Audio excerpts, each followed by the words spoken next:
देखिए, करोड़ों लोग आज भी हिंदुस्तान में हैं जो चाहते हैं कांग्रेस पार्टी रिवाइव हो, जो चाहते हैं अगर सत्ता में ना भी आए तो एक स्ट्रांग ऑपोजिशन हो। बिल्कुल, ये देश के हित में है और हम सब के हित में है कि देश में एक वाइब्रेंट स्ट्रांग ऑपोजिशन रहे ताकि डेमोक्रेसी मजबूत रहे। तो क्या फॉर्मूला आपने दिया था? नहीं, हमारे पास कोई फॉर्मूला नहीं है। मैंने ये कहा था कि चुनाव मतलब हर अगला चुनाव कैसे जीता जाए इसकी चिंता छोड़कर 10 साल के रिवाइवल की एक प्लान बनाना चाहिए and we should stick to it, क्योंकि आपका जो डिक्लाइन है वो एक दिन में नहीं हुआ है, किसी एक लीडर की वजह से, एक कोई घटना नहीं है जिसकी वजह से आप बता दें कि कांग्रेस का डिक्लाइन हो गया है। कांग्रेस को अगर आप डेटा को क्लोजली देखेंगे, Congress has been in secular decline since 1985। लोगों को कई बार लगता है कि कांग्रेस अभी हार गई, राहुल जी के आने के बाद हार गई, सोनिया जी के आने के बाद हार गई, ऐसी बात नहीं है। 1985 के बाद से आज तक कांग्रेस पूरा देश कभी नहीं जीती है। उसके बाद उनकी सरकार 3 बार रही, लेकिन एक बार नरसिम्हा राव जी माइनॉरिटी की सरकार थी, 2004 में कोalition और 2010 में फिर कोalition, 9 में मैं आपको एक एग्जांपल देता हूं, आपको समझ में आएगी ये दर्शकों को बात। 1989 में जब राजीव जी के नेतृत्व में कांग्रेस हारी, तब उनके 198 सांसद जीत कर आए थे। पूरा देश ये मानता है, जानता है, इतिहास में दर्ज है कि कांग्रेस 1989 में चुनाव हार गई। 2004 में कांग्रेस के 142 सांसद ही आए, लेकिन पूरा देश ये कहता है कि भाई सोनिया गांधी के नेतृत्व में कांग्रेस जीत गई।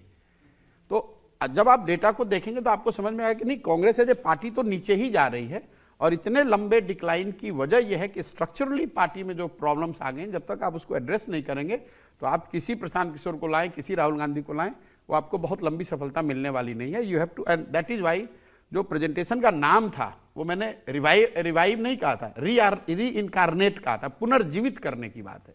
कि जो Congress keep the soul, remove the body, bring the new body. तो मैंने तो सुना कि कांग्रेस ने आपसे कहा था कि आप पूरा चुनाव लड़ाने की जिम्मेदारी ले लीजिए, लड़ाइए चुनाव, आपको फ्री हैंड दिया जाएगा। जी, कहा था, लेकिन उसमें सारी बातों पे सहमति होने के बाद, ये उनका बड़प्पन है, उन्होंने बात सुनी, समझा, उसको अप्रिसिएट भी किया, मुझे ऑफर भी दिया। मैंने मना इसलिए कर दिया कि इसको इम्प्लीमेंट करने के लिए जो व्यवस्था बना रहे थे वो एक एग्जीक्यूटिव व्यवस्था थी जिसका नाम था empowered action group.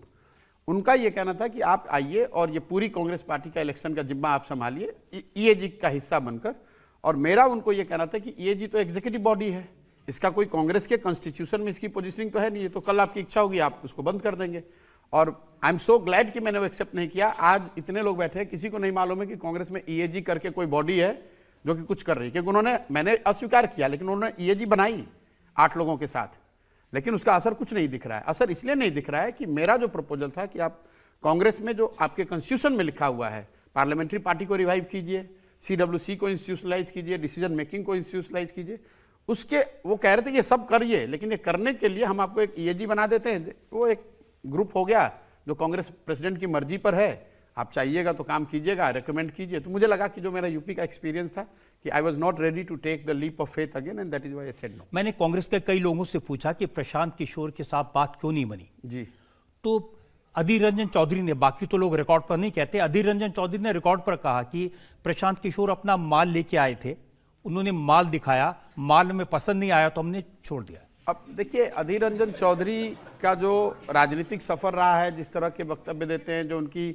Intellectual bandwidth है, उसी में बात करेंगे। इससे ज़्यादा ही इज़ नोन टू, मतलब वो जब पार्लियामेंट में खड़े होकर बोलते हैं तो जनता अभी 5 साल में यही समझने की कोशिश कर रही है कि भाई साहब बोलना क्या चाहते हो यार, हिंदी में बोलो या अंग्रेजी में बोल लो, अगर नहीं बोलने आ रहा है तो बंगाली में ही बोल लो भाई, कम से कम देश को ये पता तो चले तुम बोलना क्या चाहते हो।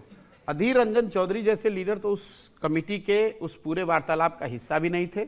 उसमें कांग्रेस के बहुत बड़े लीडर जिनको हम लोग मानते हैं या पार्टी मानती है, वो 10-12 सबसे top leader including 3 members of the family, वो लोग उसके हिस्सा थे। 10 जनपद पे बैठ के कि सोनिया जी, राहुल गांधी और प्रियंका गांधी, ये तीनों उसके मेंबर थे। ये तीनों थे और इसके अलावा 8 और लोग थे, और वो पब्लिक के डोमेन में है, मीडिया के सामने। किसी और ने मुझे कहा कि प्रशांत किशोर अहमद पटेल बनना चाहते थे।